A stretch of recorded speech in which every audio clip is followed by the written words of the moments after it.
Welcome back to the Deep Dive. It's great to be here. Today we're pointing our lens, our most powerful lens, at a name that I think everyone knows. A name that's basically synonymous with space itself. Oh, absolutely. The Hubble Space Telescope. Exactly. But we're not just talking about the telescope. We're talking about the man, Edwin Hubble.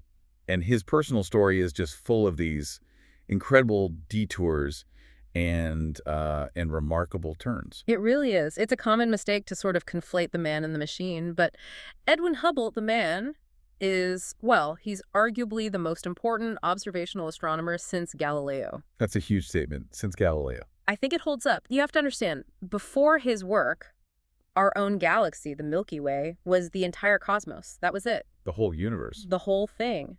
After him, we suddenly lived in this vast ocean of billions of other galaxies. He laid the groundwork, the observational foundation for what we now call modern cosmology and extragalactic astronomy. Okay, so let's unpack that. That is a monumental legacy. Our mission for this deep dive is to synthesize his life and the foundational discoveries that really made that transformation possible. We've got our shared sources here, and they detail his, well, highly unusual path to science, some crucial detours during wartime, and most importantly, two primary revolutionary scientific discoveries. That's right. The first one is maybe the easiest to grasp, but it's no less profound. It's the conclusive proof that those nebulae, those fuzzy patches in the sky. Yeah, that everyone thought were just gas clouds. Exactly. He proved they weren't gas clouds inside our galaxy at all. They were entirely separate stellar systems, other galaxies, far, far outside the Milky Way. And the second discovery, which really launched us into the Big Bang era, is the empirical proof of what we now call Hubble's law. The stunningly simple linear relationship between a galaxy's distance from us and its apparent speed moving away from us. This was the first real observation that implied the expansion of the entire universe. Though, as we'll get into, Hubble himself was famously, and perhaps surprisingly, skeptical of that interpretation. He was, and we absolutely have to explore that, along with the complex history and, the controversies around who discovered what first. It's a fascinating story. It seems like it's essential because his personal history really provides the context for his scientific rigor, doesn't it? It absolutely does.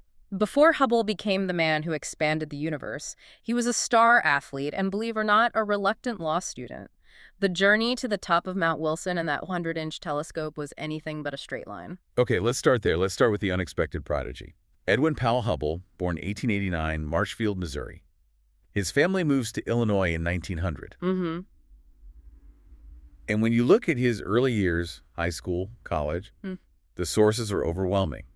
He was famous for being physically dominant, not some kind of intellectual prodigy. Right, which is so counterintuitive for a figure like this. What's fascinating is that the records actually highlight his spelling issues, which is a surprisingly human detail for a cosmic giant. I love that. But otherwise, he was a great student. It's just that the public recognition, the fame, it was all about his physical prowess. He was a phenomenon in high school sports. And that physical discipline, you can see how he later translated it into astronomical dedication. And we're not just talking about, playing on a team. We're talking about elite, truly dominant performance. Oh, absolutely. The sources say he excelled in baseball, football, and track and field. This wasn't a hobby. This speaks to a kind of underlying drive and focus that's just off the charts. Can you give us an example? Well, there's this one detail that just jumps out. At a single high school track meet in 1906, one meet, he won 7 first-place finishes and a 3rd place. 7 firsts in one day. In one day. Think about the sheer scale of that in all these different disciplines, running, jumping, throwing. It suggests a hyper-focused, incredibly driven personality. And he carried that right into college at the University of Chicago. He wasn't just, on the basketball team. No, he was leading it. He played multiple positions, center, shooting guard, whatever was needed. And in 1907, he led the university's team to their first ever Big Ten conference title. It's just a bizarre juxtaposition, isn't it? You have one of the foundational figures of 20th century science, and at the same time, he's a Big Ten basketball champion. It is strange, but I think that competitive rigor, that ability to perform under pressure and just focus on a goal, that's the same trait we see resurface years later when he's locked in the freezing cold dome at Mount Wilson, staring through an eyepiece for hours. That makes sense. The discipline to endure those long nights of observation is probably the same kind of mental muscle you need for high-level athletics. I think so, yes. But okay, despite this huge focus on sports, His academic interests were still pointing in the right direction. His undergraduate studies were in mathematics, astronomy, and philosophy. Right, so the intellectual foundation was definitely being built. He got his Bachelor of Science in 1910. And there's another really important connection here that often gets missed. What's that? His exposure to truly rigorous experimental physics. For a year, during his undergrad, Hubble served as a student laboratory assistant for Robert Millikan. Wow. Robert Millikan, who, of course, went on to win the Nobel Prize for his oil drop experiment for measuring the charge of an electron. The very same. Yeah. That experience had to have profoundly shaped Hubble's methodology. It would have emphasized precise measurement, empirical evidence, above all the theoretical guesswork. It must have embedded this philosophy of show me the data. Absolutely. He was learning from one of the best experimentalists on the planet how to design observations that minimized error and maximized certainty. That training is so crucial because later in his life, Hubble becomes the ultimate empiricist. He trusts what he observes through the telescope far more than what any theorist predicts on a blackboard. But then, right when he's on this path, comes this huge, confusing detour, the promise and the pivot. His path was just abruptly shifted by a promise he made to his dying father. Right. His father passed away in 1913, and Hubble, feeling this deep sense of duty, followed his father's wish that he pursues a career in law. So this leads him to accept a Rhodes Scholarship. At the Queen's College, Oxford. And instead of focusing on physics or astronomy, which was clearly his passion, he studies jurisprudence. Law school in England. It seems so completely opposed to celestial mechanics. It was a total abandonment of his passion, at least for a time. While he was there, he did broaden his studies. He added literature and Spanish, eventually got an MA degree, but the core focus was legal training. It's just hard to imagine the man who discovered the expanding universe arguing torts. It really is. Though maybe that legal training, that focus on evidence and logical argument, maybe that subtly reinforced his scientific approach. That's a great point. It's all about examining evidence, building a case, and avoiding claims you can't substantiate. That's good science and it's good law. So when he comes back to the Midwest after his father's death, his lack of passion for law becomes, well, pretty obvious. His actions speak volumes. Instead of opening a legal practice, he takes what you might call a teaching interlude. He ends up teaching Spanish, physics, and math at a high school in Indiana. New Albany High School. And, of course, he coached the boys' basketball team. You can't keep him away from the court. it's just a wonderful image, isn't it? The future titan of cosmology, explaining the quadratic formula, and then diagramming a pick-and-roll play. It is. But thankfully for the history of science, this was a very short-lived phase. Right. This period probably just solidified for him how much he wanted to be doing research. I think so. And the academic community saw it too. A former professor from the University of Chicago basically intervened, using Hubble's clear talent to guide him back onto the scientific track. And that brings us to his formal return to astronomy. He enters graduate school at the University of Chicago's Yerkes Observatory. And this time, the focus is absolute. He earns his PhD in 1921. And listen to the title of his dissertation, Photographic Investigations of Faint Nebulae. It's prophetic. It's the exact subject that would define his entire life's work. His intention was already centered on figuring out what those fuzzy patches really were. Precisely. What was it about Yerkes Observatory that made it the perfect place for him to start this work? What kind of tools did they have? Yerkes was a world-class institution established by George Ellery Hale, a name we'll hear again. It had groundbreaking equipment. The most famous instrument was the 40-inch refractor telescope, which was enormous. Mm-hmm. But critically, he also got experience with an innovative 26-inch reflector telescope. And reflectors, which use mirrors instead of lenses, are much better for capturing the incredibly faint light you need for deep sky photography. That gave him a crucial skill set. And just as his academic path is getting back on track, it's interrupted again by a global conflict, World War I. Yes, he actually rushes to finish his PhD requirements so he can enlist in the U.S. Army. He was commissioned into the 86th Division, rises to the rank of Major, which again speaks to his leadership abilities. Absolutely. The division was sent overseas in 1918, but the armistice was signed soon after. So our sources say that while some of the personnel were used as replacements elsewhere, the 86th Division itself never actually saw combat. So he served honorably, he got the distinction of being a major, but his observational career was able to begin pretty much right after the war ended. Exactly. And there's one more crucial detail. After the war, he actually spent a year in the UK at Cambridge, sort of re-engaging with his scientific studies before he accepted the one offer that would change astronomy forever. The year 1919. This is the pivot point. This is the moment Edwin Hubble meets the instrument that will define his legacy, the call to California. That call came directly from George Ellery Hale, the man who built Yerkes. Hale was now the founder and director of the Carnegie Institution's Mount Wilson Observatory. He recognized Hubble's talent. He saw Hubble's rigor and his potential and offered him a staff position. Hubble accepted, and he stayed at Mount Wilson until he died in 1953. And his timing was just perfect. His arrival lined up exactly with the completion of the most powerful observational tool in human history up to that point. It was the perfect storm of talent meeting opportunity. The 100-inch or 2.5-meter Hooker telescope had just been completed. And to put that in context, This was the world's largest telescope for decades. It gathered so much more light than any previous instrument. It offered the resolution you needed to finally distinguish faint individual stars inside those distant nebulae. Without the Hooker telescope, Hubble's work would have been impossible. They would have just remained fuzzy patches. the 100-inch Hooker was his workhorse. It enabled both of the revolutionary discoveries we're going to talk about. But he didn't stop there. He was always at the cutting edge. Absolutely. He was always pushing the limits. Shortly before his death in 1953, he became the first astronomer to use the brand new, even bigger 200-inch Hale telescope at Palomar Observatory. So there's this incredible historical symmetry. His career is basically defined by his use of the two most powerful instruments built in the first half of the 20th century. It is a perfect alignment. Okay, let's pivot back now to another one of those surprising detours. It really proves the versatility of his mind. His skills were so transferable that they became vital during the next global conflict, World War II.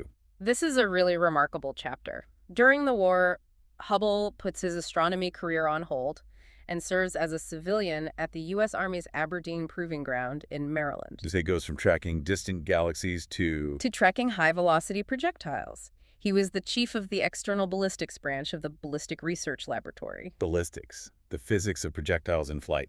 It seems like a world away from extragalactic astronomy. It does, but the underlying skills of observation, precise measurement, and calculation are identical. That's the key connection. So what was his job? He was directing huge amounts of research focused on exterior ballistics.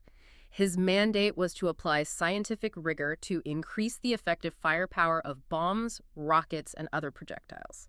It required incredibly detailed, high-speed observation under very difficult conditions. And he didn't just manage the research. He actually used his training in optics and photography to invent new tools for this. He was a true innovator in the lab, just like he was on the mountaintop.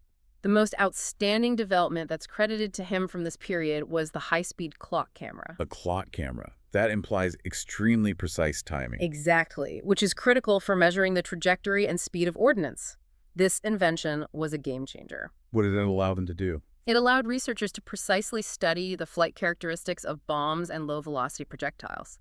By capturing their exact movements, their rotation, their stability in flight with extremely high time resolution, they could gather the empirical data they needed to redesign the ordnance for better accuracy and performance. So he took the observational rigor he used to measure the expansion of space. And applied it to the expansion of military might.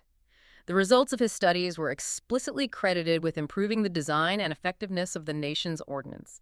It was high-impact, practical physics, a world away from the philosophical debates of cosmology.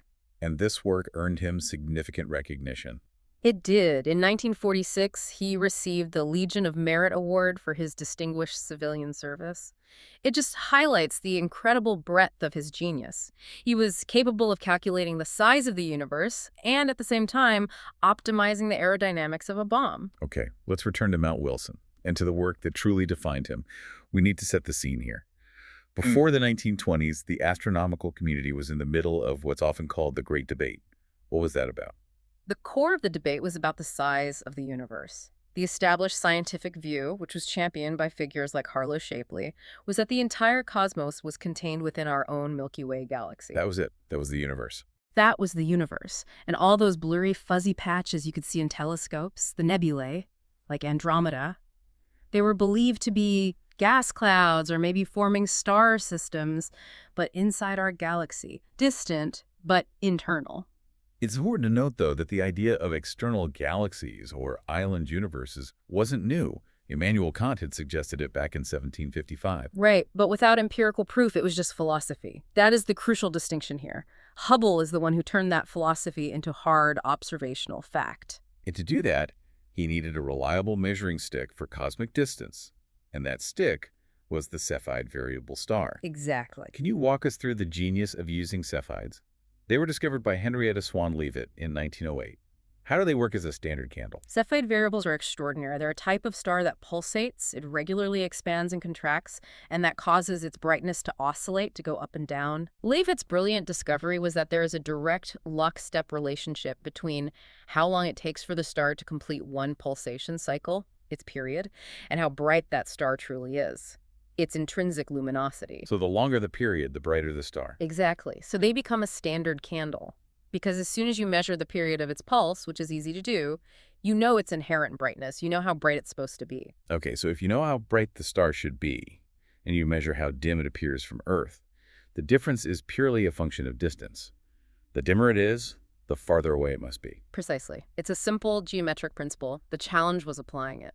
The older telescopes just couldn't gather enough light to resolve these individual, very faint Cepheid stars in those distant nebulae. The 100-inch Hooker telescope was the first instrument powerful enough to do it. And this brings us to the great revelation of 1924.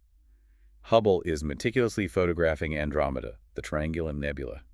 What happens when he finally finds and measures a Cepheid in Andromeda?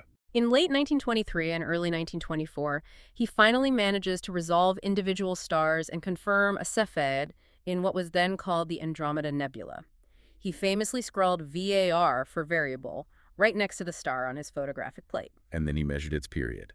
The distance calculation must have been instantly shocking. It was. When he plugged the numbers into the period luminosity formula, the calculated distance was staggering. It was millions of light years away. At the time, the entire Milky Way was thought to be maybe a few 100,000 light years across. This object was far, far outside the known boundary of our galaxy. So that single observation proved, conclusively, that the Andromeda Nebula was not a nebula at all. It was a separate, colossal collection of stars, an entire galaxy outside our own. It dismantled the existing cosmological model overnight. The universe instantly expanded from one single stellar system, the Milky Way, to this vast multi-galactic archipelago. It is the definition of a scientific paradigm shift. This was seismic news, and it faced strong resistance from the old guard, didn't it? Particularly from Harlow Shapley at Harvard. Oh, the resistance was fierce. Shapley's model of the Milky Way was the established view, and Hubble's finding completely undermined it.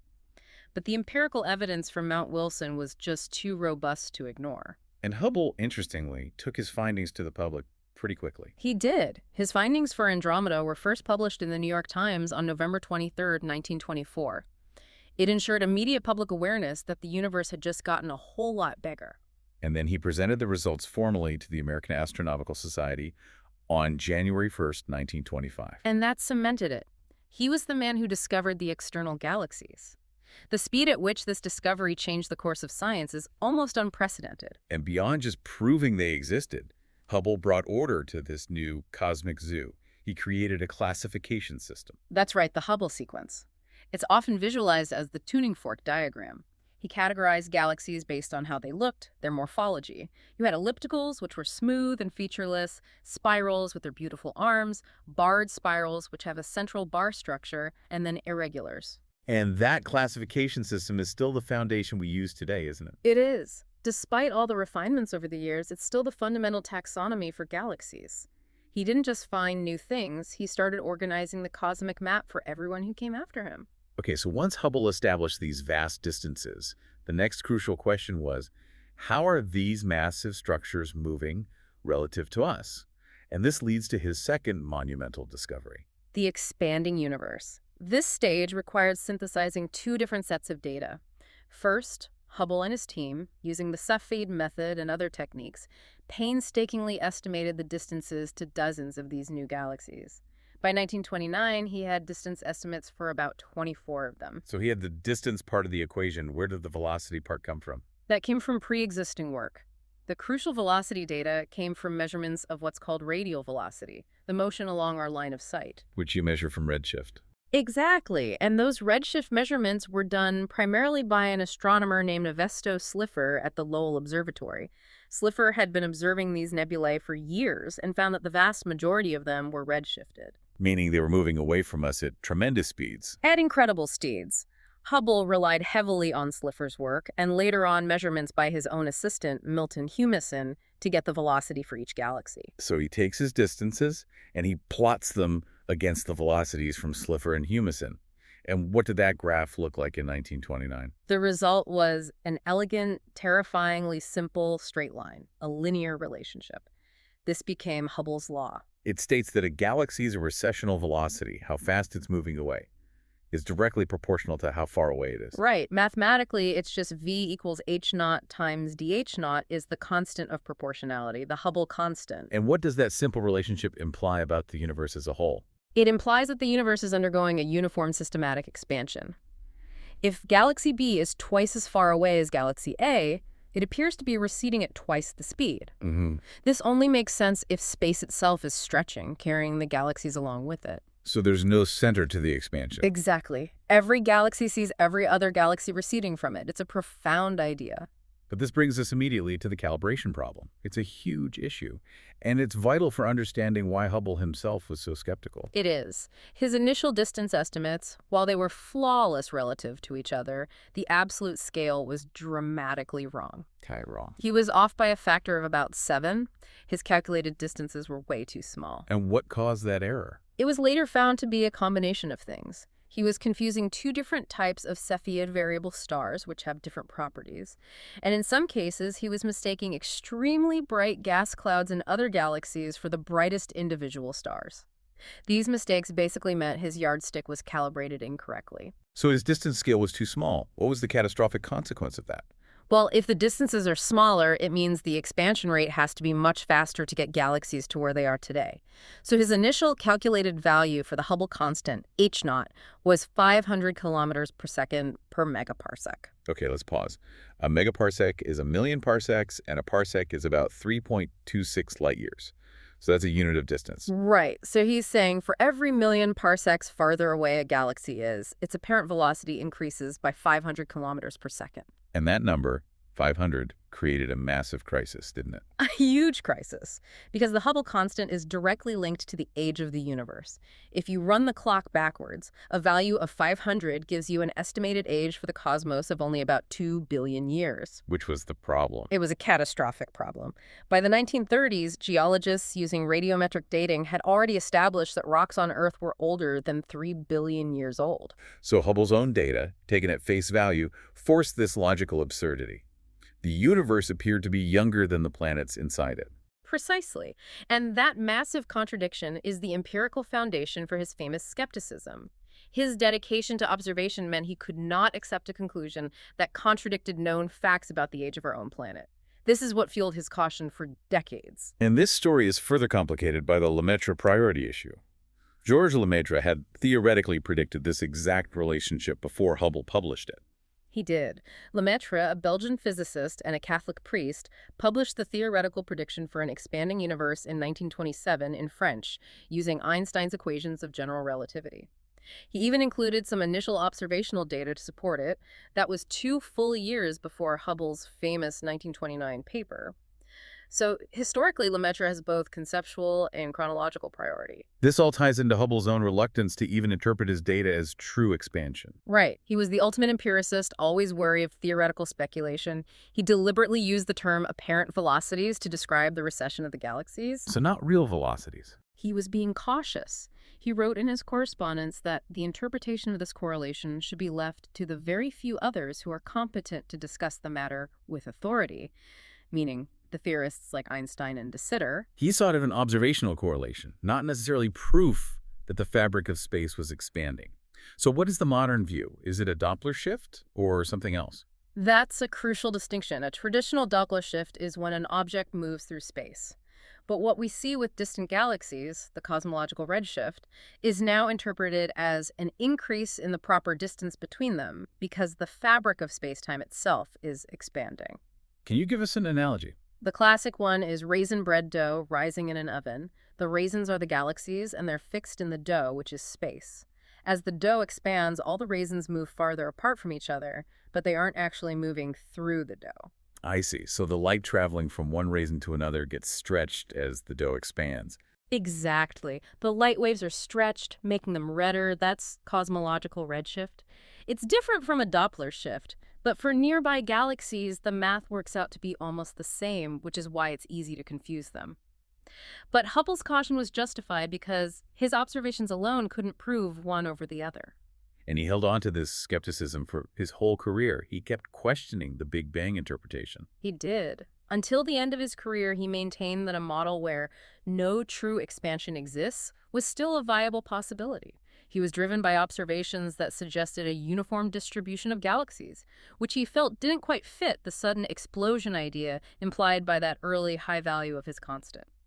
This story is just so tied up with Albert Einstein's own intellectual journey. Let's talk about what Einstein later called his biggest blunder. Yes, this just highlights the incredible power of observation to overturn even the most deeply held theoretical beliefs.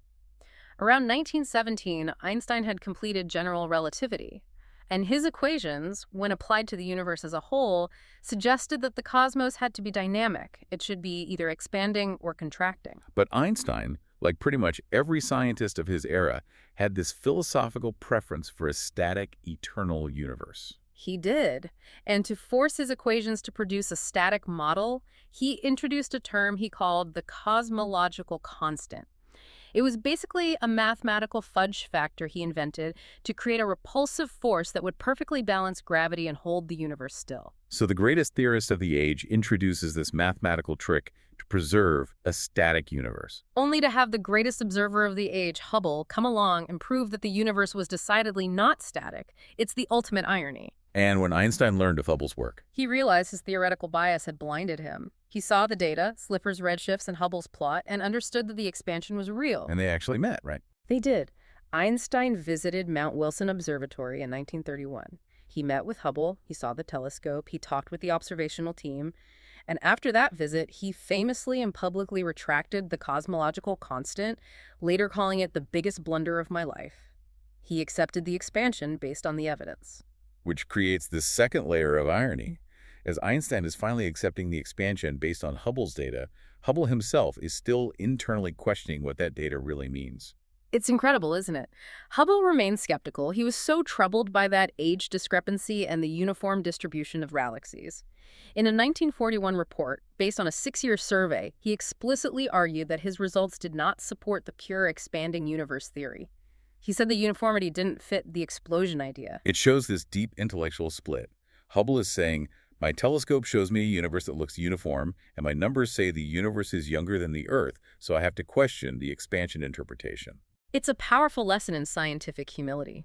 He refused to let theory dictate his observations.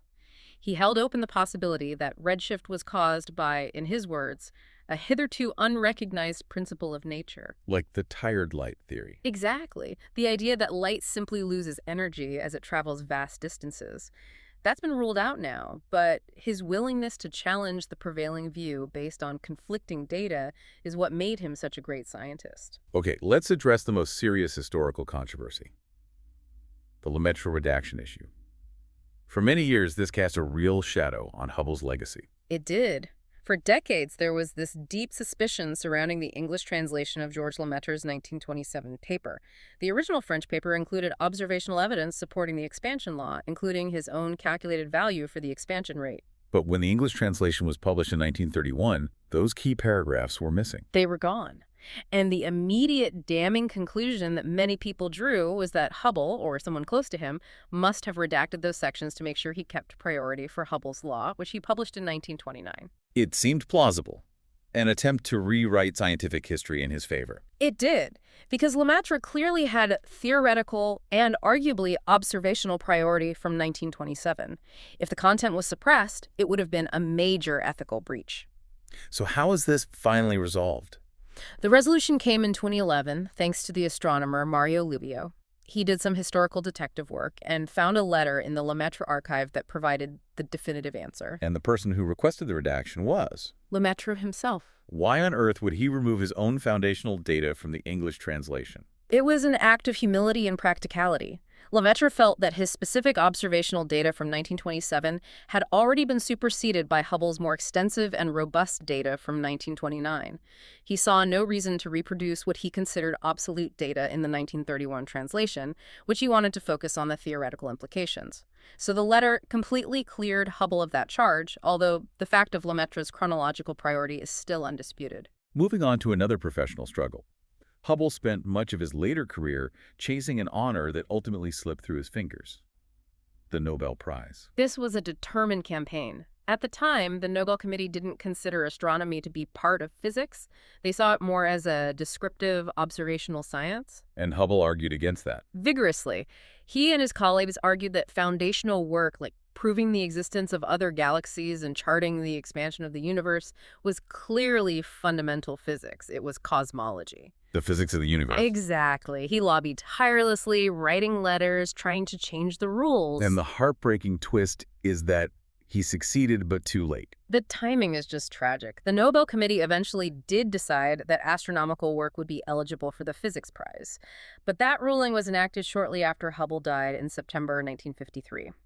And since the Nobel Prize cannot be awarded posthumously, he missed out on the recognition he had campaigned for and so fundamentally deserved. He broke the universe open for us, only to be deemed ineligible for the prize that celebrates exactly those kinds of breakthroughs. A truly poignant end to that part of his story. Despite the controversies and the missed Nobel, Hubble's publications made sure his methods and discoveries were codified for future generations. Oh, yes. His foundational books are still cornerstones of cosmology. You look at The Realm of the Nebulae from 1936 and The Observational Approach to Cosmology from 1937. These books didn't just report his data, they laid out his entire empirical philosophy and standardized the way we classify galaxies. They laid the groundwork for everything that followed. And on a personal level, he married Grace Lillian Burke in 1924, just a few months before his monumental Andromeda discovery. Grace was central to his life. She managed his social profile and later was the fierce guardian of his intellectual legacy. We know his health began to decline in the late 1940s. He had a heart attack in 1949. He continued to work on a restricted schedule, but his health was precarious. He died from a blood clot in the brain, a cerebral thrombosis, on September 28, 1953. And this brings us to one of the most intriguing and mysterious final details of his life. A secret his wife kept until her own death decades later. Yes, the final mystery of Edwin Hubble. There was no public funeral service held for him. And even stranger, his wife, Grace, never revealed where he was buried. So no one knows. No one knows. She donated all his papers, his logbooks, his correspondence, but the location of his final resting place remains a complete mystery to this day. It's an almost mythical ending for a man who charted the boundaries of the cosmos. His own final location is one of the universe's small secrets. It is. But despite that personal secrecy, his professional legacy is spectacularly public. It's marked by so many enduring honors. The most famous, of course, is the Hubble Space Telescope. An instrument that continues his work, pushing the limits of observation far beyond what he could have ever dreamed of with the 100-inch Hooker telescope. But his name is also stamped all over the place. Asteroid 2069 Hubble, the Hubble crater on the moon, the Edwin Hubble Highway in Missouri. And his lifetime awards, including the ones for his wartime service, really highlight what a polymath he was. The Newcomb Cleveland Prize, the Bruce Medal, the Franklin Medal, the Gold Medal of the Royal Astronomical Society, and of course the Legion of Merit for his ballistics research. A stunning list of accomplishments. His story is now permanently woven into our popular understanding of science, perhaps most famously through Carl Sagan. Sagan made sure Hubble's legacy reached a massive audience. He featured him prominently in his 1980 documentary Cosmos, in the episode about cosmic scale and time. He's truly crossed over from being a scientific giant to a cultural icon. So as we wrap up this deep dive, let's just reflect on the monumental scale of his impact. Hubble took humanity from thinking we lived on a single, contained, stellar island to realizing we inhabit one galaxy among billions, all rushing apart from each other in an expanding universe. His career is really a testament to the power of meticulous observation over even the strongest theoretical beliefs. He said it best himself. He wrote, "We do not know why we are born into the world, but we can try to find out what sort of a world it is, at least in its physical aspects." And that dedication to observation, to exhausting the empirical resources first, led him to conclude. Not until the empirical resources are exhausted need we pass on to the dreamy realms of speculation. And that, I think, perfectly frames our final thought for you, the listener. We've established that Hubble, the man who provided the data, remains skeptical of the expansion of the universe until the end. He preferred the idea that redshift might be a sign of some hitherto unrecognized principle of nature. Like tired light. Today, physics is far more confident in the metric expansion model. So, our question is this. What are the modern empirical resources that conclusively prove the universe is truly expanding, eliminating all possibility for Hubble's original skepticism? What observations? Things like the light curves of type Is supernovae at extreme distances, or the tiny temperature fluctuations in the cosmic microwave background? What observations provide that final, zero room for doubt evidence that Hubble, the ultimate observer, would have required to finally change his mind? That is something worth exploring.